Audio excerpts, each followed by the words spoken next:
Hello? Hello, is this Albert? Yes, speaking. Oh, hi there, it's Carol. I'm with the Reasonable Sanity podcast. Yes, hello, how are you? Were you ready to jump in there on the air with Ryan? Okay, sounds good to me. Okay. I'm all set to go. Okay, I'm going to go ahead and transfer you over to his line, and you'll hear the show, and then Ryan will just bring you in just a minute. Sounds good. Thank you so much. Okay, thank you.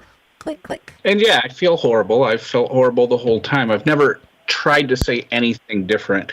But hunting accidents happen. I mean, yes, I could have probably, definitely carried the gun differently, but I apologize to my friend's son. So they forgive me. I don't know why the media keeps talking about it, but, we're just going to get past it.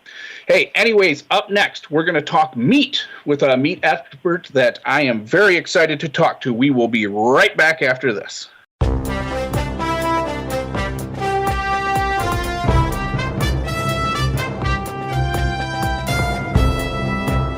Reasonable Sanity Podcast. I'm your host, Ryan Token. With us right now, we have meat expert Albert Goldson. Welcome, Albert.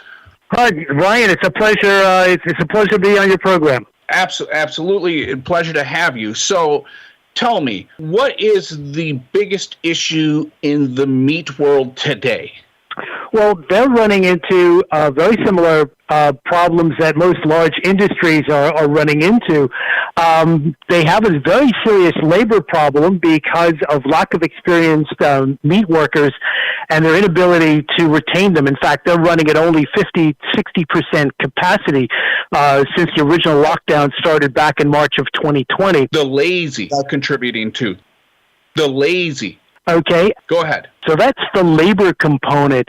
The other is they're running into, it's becoming cost prohibitive to process the meat. The cattle, of course, have to have, their grains and soy and corn. And because of the droughts and the lack of fertilizer, a shortage of fertilizer, the prices for those foods to feed the cattle are actually going up, substantially. Did you blame the drunks? I'm sorry, I didn't catch that right. Right. No, they're running into severe price pressures because of droughts.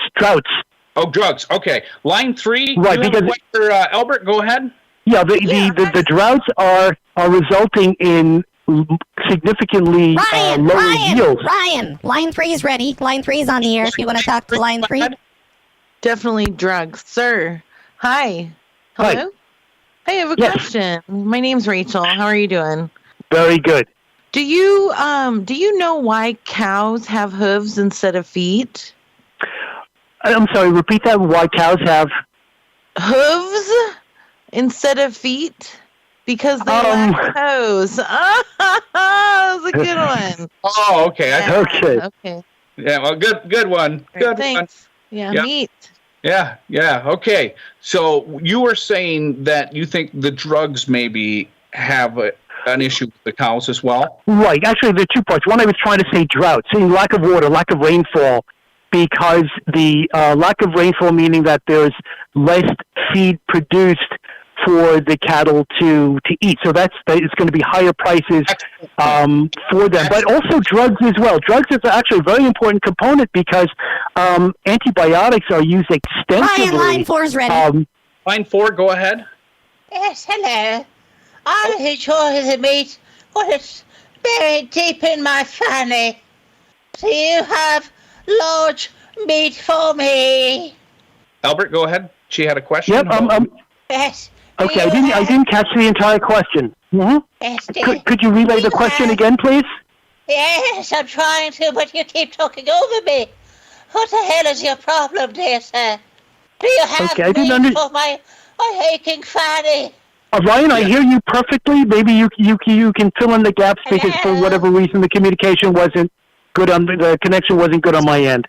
But she was just really missing meat in her fanny tummy or something like that. So in her fanny. Her fanny. Yes. Okay, well thank you for the call. All right, line 5, go ahead. Yes, I have a question. So cows do drugs? Like, what types of drugs do cows do? Well, no, it's the cattle and the ranchers, and actually the meat processing companies give the cows or the cattle antibiotics because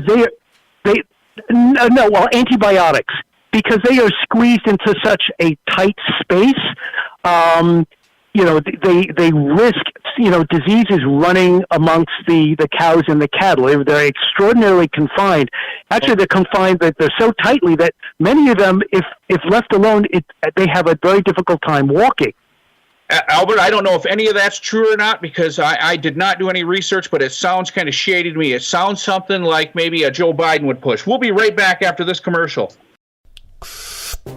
Some say smoking a little weed is harmless. Honey, I have your laundry here. Oh, hey, Mom. What's that smell? Hey, Mom, it's just a cigarette. Roy, get in here! Your daughter's smoking cigarettes in the house! What are you calling me your daughter, Mom? That's not cigarettes. What? This is weed. You bring marijuana into this home of Christ? That's weed. I'm sorry, Mom. I'm We sorry. need to kneel I'm right sorry. now. No, Mom, Father, please don't. I'm so sorry. Oh, God, no, I'm sorry. You will be sorry. Tell me right now, where did you get this? You better tell me right now, because Jesus already knows, young lady. What? Stop referring to me as a woman. I got the weed from Dad. Blasphemy. Stop hitting me. Roy, I'm your son. what are you doing? Why are you Stop hitting it. me? and Stop calling it right me now. Your daughter. Roy, I'll call the Stop cops. It. Shut up. Don't say another word. I didn't raise no snitch. No, you raised a son. Shut up. Roy, I'll call the cops. Sir, best I can tell, you are guilty of beating the holy hell out of your teenage daughter. But I'm his 36-year-old son. Smoking weed isn't even a crime anymore.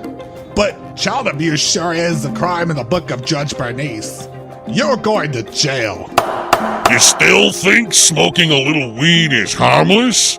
Think again. This ad was brought to you by Associates of the Family Researching Council in hopes of making the world a better place through Christ. Family Researching Council? Wait, isn't that the company that hired that child diddling guy from that huge TV family? No? I could have sworn. And we are back. Reasonable Sandy Podcast. I'm Ryan Tolkien. We have meat expert Albert Goldson with us. And I just want to say that I myself am thinking about not eating meat anymore for health and for conscious reasons. Albert, how about you? Are you a meat eater? Yes, I'm a meat-eating American. However, I've switched over to going to organic meats, grass-fed organic meats. The way that I guess our maybe our parents, our grandparents, our great-grandparents, exactly how meat is supposed to be consumed. Cattle are fed, how they're treated. If it's grass-fed, it's organic. Everything is perfectly fine. Looks like we got line 6. Hello? Am I on the air? Hello? Yes. Yes, I'm right here, sir. Oh, hi, Albert. You're the meat expert. I was at a Thanksgiving barbecue yesterday. It was for my nephew cousin, and we were talking with him, and we were talking about meats, and he had served us. It was the strangest meat that I have never seen before in my life. It was like a light pink color when cooked, and it was like a tube, and they served it on this untoasted a roll with a paste made up of seeds and some type of a vegetable puree put on it. And I was hoping that maybe you would be able to help me to figure out what kind of meat that was, because I had to go. Well, I had an accident. I had to go, and I didn't get to ask my nephew cousin. Okay, that sounds a little unusual. As far as meat is concerned, what they do with kind of an unusually shaped meat is either something that is extraordinarily highly processed and they were able to shape it like that, or what's happening now is they're creating a lot of plant-based meats. In other words, they create meats that are from plants that look and taste and mimic meats. So that's probably... This meat, I don't mean to cut you off, Albert, but this meat reminded me of a sausage, but it was a lot lighter in color, and it was very uniform in texture. And like I said, it was served on an untoasted bun with a seed paste and a vegetable puree on it.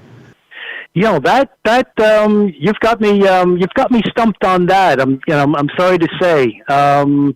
But I possibly you can revisit and possibly if you can get in contact with that person and find out exactly what that is, that would be a good idea. Ryan, do you know what happened to the bottle of wine in the break room fridge?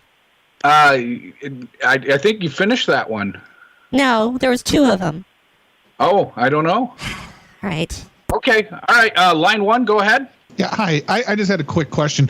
When it comes to the meats, does it matter what color the cow is? Like, is it the black and white ones? Are they a better grade of meat? The brown ones, the black ones?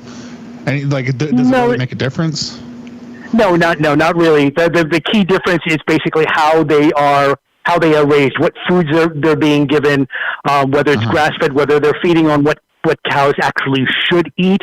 Unfortunately, because it's a big industrial production, cows are being fed something, some items that basically cows have never eaten before, like corn. And the reason why they're being given these other foods is because those foods are heavily subsidized by the government. In other words, it's cheap for the farmers to get. Let me ask you this: after I've sat here and listened to the entirety you've been, how long have you been a meat racist?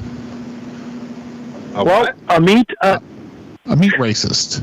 A meat racist? Yes.